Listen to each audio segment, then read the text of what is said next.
गांव की बहू। क्या सावित्री, मैंने सुना है कि मालती की बहू ने अपने सास ससुर को घर से निकाल दिया है।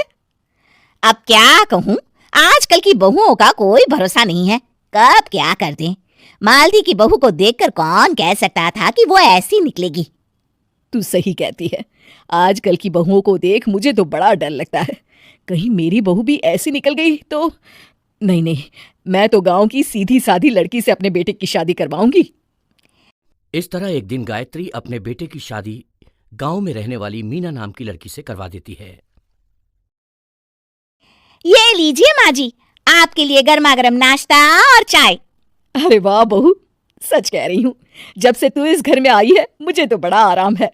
तेरे जैसी बहू तो किस्मत वालों को मिलती है। का माँ जी, अब इतनी भी तारीफ मत करिए ना। धीरे धीरे मीना गायत्री की चहेती बन जाती है और मीना भी गायत्री को कभी शिकायत का मौका नहीं देती थी। फिर एक दिन, ये ले बहू, आज मैं बाजार से तेरे लिए साड़ी लाई हूँ। साड़ी देखते ही मीना का मुंह लटक जाता है। का माँ जी, ये भी कोई साड़ी है? ना, मुझे तो बिल्कुल पसंद नहीं आई। अरे लाना ही था तो कोई अच्छी महंगी वाली साड़ी ले आती मेरे लिए। आप तो ये सस्ती साड़ी उठा लाई। मुझे नहीं ना चाहिए आपकी ये साड़ी, आप ही पहनिए इसे। अरे ये क्या बहू, तू तो आजकल कुछ ज्यादा ही नखरे दिखा रही है। मैं इतने प्यार से तेरे लिए साड़ी लेकर आई हूँ और तू है कि उल्टा मुझे ही दो बातें सुना रही है। अरे माँ जी, आप अपने लिए तो बड़ी डिजाइनदार और महंगी महंगी साड़ियां खरीदती हैं और मेरे लिए ये सस्ती साड़ी ले आई। आप समझती हैं कि मैं गांव से आई हूं इसलिए मुझे कुछ नहीं पता। हाँ, अरे कुछ नहीं, तुझे शहर की हवा लग गई है बहू। इस तरह दोनों सास बहू में रोज किसी न किसी बात पर लड़ाइयां शुरू हो जाती थीं। एक दिन गायत्री अपनी कुछ सहेलियों को अपने घर चाय पर बुलाती है। अरे बहू, मेरी सहेलियों के लिए बढ़िया चाय नाश्ता तो बना दे। अरे माँ जी, अभी ना मेरे पास बिल्कुल भी समय नहीं है, मुझे ब्यूटी पार्लर जाना है। चाय नाश्ता आप ही बना लीजिए। हाँ, तू कब से ब्यूटी पार्लर जाने लगी है? शहर आए 2 दिन नहीं हुए और देखो महारानी के नखरे शुरू हो गए। बस भी करिए माँ जी, आपसे बहस करने के लिए मेरे पास ना बिल्कुल टाइम नहीं है।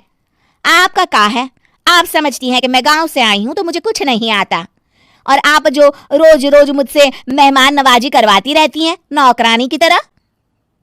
मीना के कमरे में जाते ही, अरे ये क्या गायत्री, तू तो अपनी बहू की बड़ी तारीफ कर रही थी, लेकिन ये तो तुझे कुछ समझती ही नहीं। भाई मुझे तो लग रहा था कि तेरी बहू गांव की है तो सीधी सादी होगी, लेकिन इसने तो शहरी बहुओं को भी मात कर दिया। हाँ। अपनी सहेलियों के सामने अपनी बेइज्जती होते देख गायत्री आग बबूला हो जाती है। अरे क्या शहर और क्या गांव, मेरी तो किस्मत ही फूटी थी जो मैं इसे बहू बना के ले आई। भगवान जाने आगे और क्या क्या करेगी। अब तो मुझे कुछ ठीक नहीं लगता। तू जरा संभल के रहना, कहीं मालती की तरह तेरा भी हाल बेहाल ना हो जाए। अच्छा, अब हम चलते हैं। अपनी सहेली की बातें सुनकर गायत्री थोड़ी घबरा जाती है। अरे ये सुशीला क्या बोलकर चली गई, कहीं इसकी बात सच ना निकल जाए। दूसरी तरफ मीना सारी बातें सुन लेती है। अगले दिन से गायत्री अपनी बहू से कोई काम करवाने से पहले 10 बार सोचती थी। ज्यादातर काम वो खुद ही कर लेती थी। अचानक अपनी सास में आए इस बदलाव को देख मीना, लाइए ना माँ जी, मैं कर देती हूँ ना काम। एक बात पूछूं माँ जी, आजकल ना आप बड़ी चुप चुप सी रहती हैं, और अब मुझसे झगड़ना तो दूर, मुझसे खुल के बात तक नहीं करती आप। कुछ नहीं बहू, ऐसे ही।